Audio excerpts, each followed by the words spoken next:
please, perhaps the better question isn't just how's the baby or how's the family or when next are you going to the market?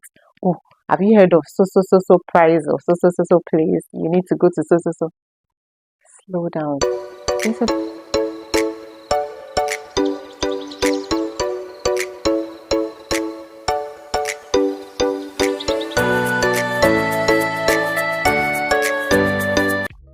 hey lovely souls, welcome back to Emerald and Gold, and of course it's your girl Mary. It's always a pleasure to come on here to see you and to show my face. Yes, I'm always smiling if you know already. Good thing. It's a beautiful day, and I must say, I'm excited. I'm always excited whenever I come on here to speak to you.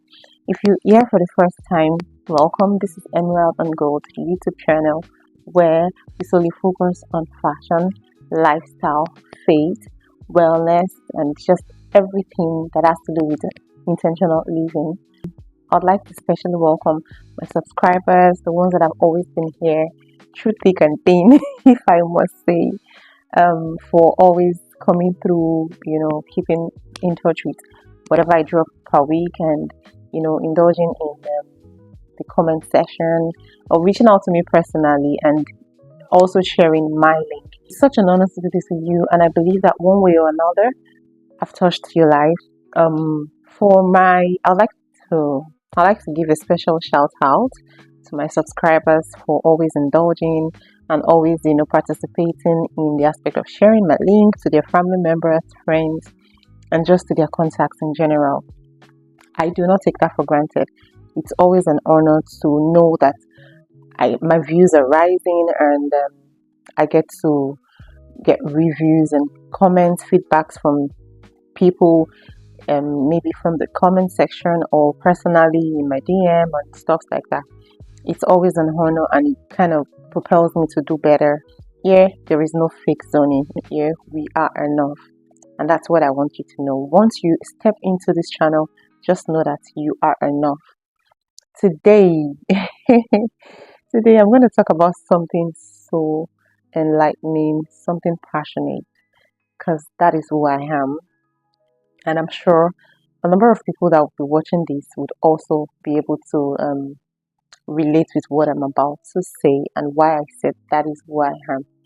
Now, motherhood is often described as something beautiful, fulfilling, joyful, and it truly can be all of that and even much more. Yes, no doubt.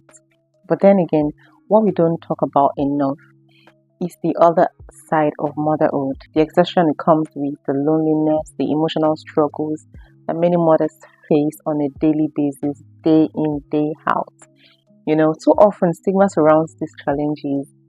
Mothers are expected to smile, we're expected to smile and to be endlessly patient in whatever community, in whatever atmosphere we find ourselves.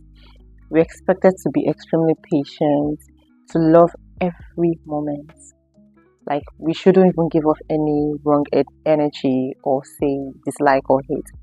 We are just expected to love endlessly. Well, but behind this smile, there may be anxiety, there may be depression, there may be sadness, there may be unfulfillment, there could be postpartum depression that goes unnoticed, and these are things we always battle with. Speaking from a perspective of me being a mother, I've had situations where as a child I would fall ill from time to time. My genotype is actually AA, and for those that are AA, you can really tell that from the part of country we come from, which is Nigeria, and we are prone to mosquito bites. Well, not like we're prone to mosquito bites. A whole lot of people can be bitten by mosquitoes, but for my genotype, we fall ill very easily to malaria. I remember a lady once called me Mary Malaria. That's because every now and then I was always treating malaria. That was because I usually fall ill as a then. Now, I remember falling ill. Whenever I fall ill, I'll be admitted into the hospital. If it's not that bad, I get medication from a prescribed medication. I stay at home and, I get all the care I need. Lose my appetite, but my mom was still cook. She would do everything for me. and all and all. But where I'm coming to based off of this narrative is the fact that when I fell sick then as a child, I was restricted from doing house chores. In short, I wouldn't even step school. I would stay at home. I'll take all the rest I need. I'll become so tired. My joints would ache. Everything would just happen to me, and I wouldn't just feel myself. And until the sickness is over. But now coming to motherhood, if I'm to count the number of times I'd fallen sick as a child, or as a child, because I'm still a child, yes. But if I'm to count the number of times I'd fallen sick and I've had to stay indoors or just stay isolated and not be, be out there doing my regular routine, and how peaceful it was to recuperate and just bounce back on your feet and all of that. Coming down to the motherhood lane, I've really never had a point where it's a testimony, yes, but then it just makes me understand that I've really never had a point where I would feel so sick and feel the need or get the need to stay isolated, to stay served, not involve myself in any chores or activities within the household, and just be there, just sleeping on the bed, enjoying my life, getting different kind of food and rejecting it and say, oh no, I don't have appetite, I don't have appetite.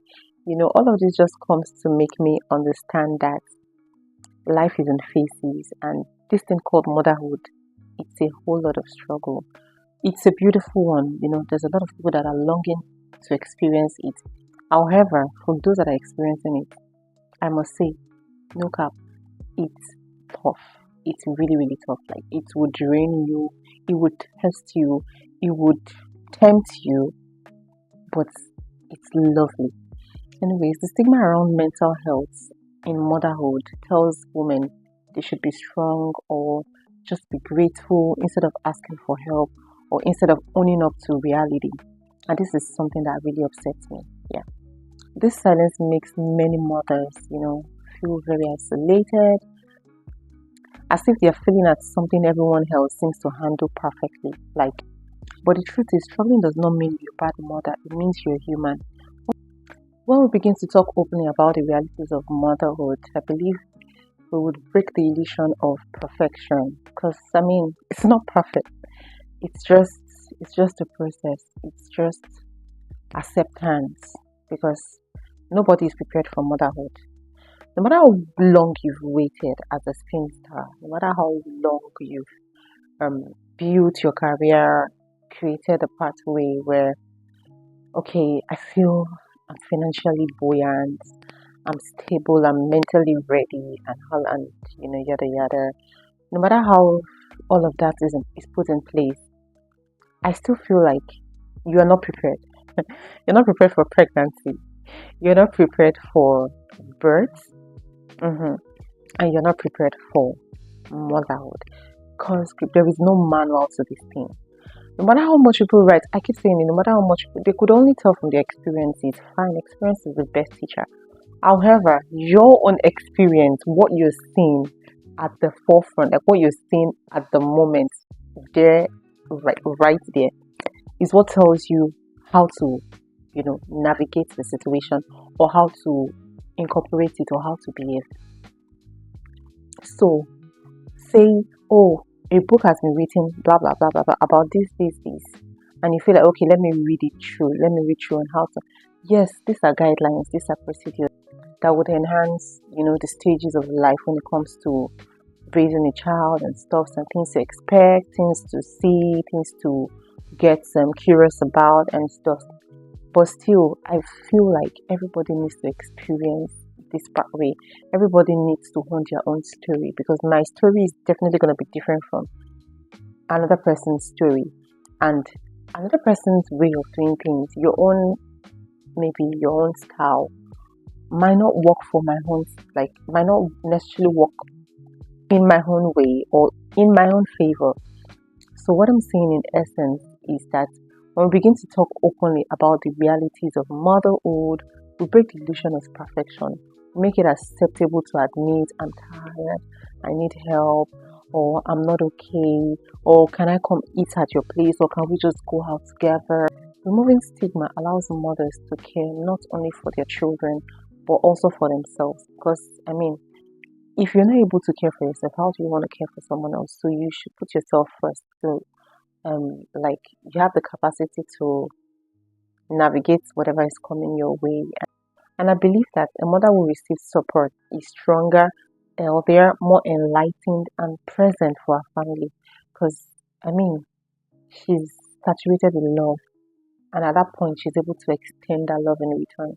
So, in essence, instead of expecting every mother around you to carry her struggles in silence, let's create space where we can share them without judgment.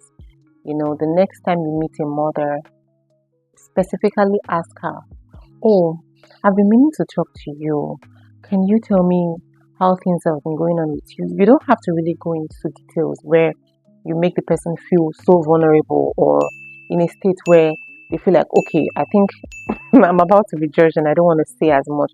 But you can start off by expressing your own self, express your pain, express your worries, and you can just ship in how you've been able to walk through it. Then that way you make the person feel very comfortable to speak out to. Because not everybody feels the urge to want to talk, but I feel like at some point we all need one person to talk to, one or two people to talk to, someone you can trust, someone that is trustworthy and reliable. So I feel the next time you meet a mother, please, perhaps the better question isn't just how's the baby or how's the family or when next are you going to the market? Oh, have you heard of so price or so place? You need to go to so. Slow down. Instead of all of that, sit this mother down and ask her genuinely, my friend, how are you? Go on to ask this mother, how are you really? Like it has to be an intentional question. It has to focus mainly on this mother. We can lean on ourselves and prefer solutions to people who really need it. We can be a listening ear. We can be a shoulder for someone else to lean on, and we can extend our hands of help to people that really need it. It shouldn't just be all about ourselves. Come true for your mother today. Come true for yourself as well. Sometimes you have to stand up for yourself. Take out time. I would always say this. I would always remind you. Take out time for yourself. If it's to go out, get self-care done. Go for shopping. If you don't have money to shop, please go window shopping so that you know the things that are in trend. The kind of things that are in trend. You could even take yourself on a solo date. Go grab a cup of coffee, take maybe a snack or something, or just you could go to the orphanage, go look at other people's babies, or you could go to any center where you can find calm and ease. And please live for yourself. Before you live for your family, before you live for the children, live for yourself so that you're able to give off enough love to those around you. And if you're a mom watching this and you're in tears right now, because I know sometimes we break down, sometimes we have strong, but sometimes we have to let it all out. If you're watching this with tears in your eyes, this is me giving you a virtual hug. Just know that you are loved and you are enough. No matter what the situation is, you're enough. Do what makes you happy. Do what restores your confidence, your glow. Do what makes you happy and just be you. Never dim your light for anybody. So find what works for you as a mother and always ask for help. Don't act like you know it, or don't act like you can always figure things out by yourself. And that is what I have for you today. If you've watched to this very extent and you are yet to subscribe, I really don't know what you're up to. I don't know why you're being hesitant. Like just press the subscription button and make sure you like this video. Make sure you comment. Just let's grow together. I really like it here. I don't know if you do, but I believe you do, because if you watch it to this extent, it means I'm passing something across to you. Thank you very much. Thank you for making me indulge you, and thank you for tagging along. Thank you for everything. And I hope to see you soon again on my next either sit down content or maybe vlog, lifestyle, whatever comes, or if it's my makeup session or fashion, whatever comes. I hope to see you soon. And prior to then, I just want to urge you to stay enough, be enough. You are enough, okay? And always smile through it all.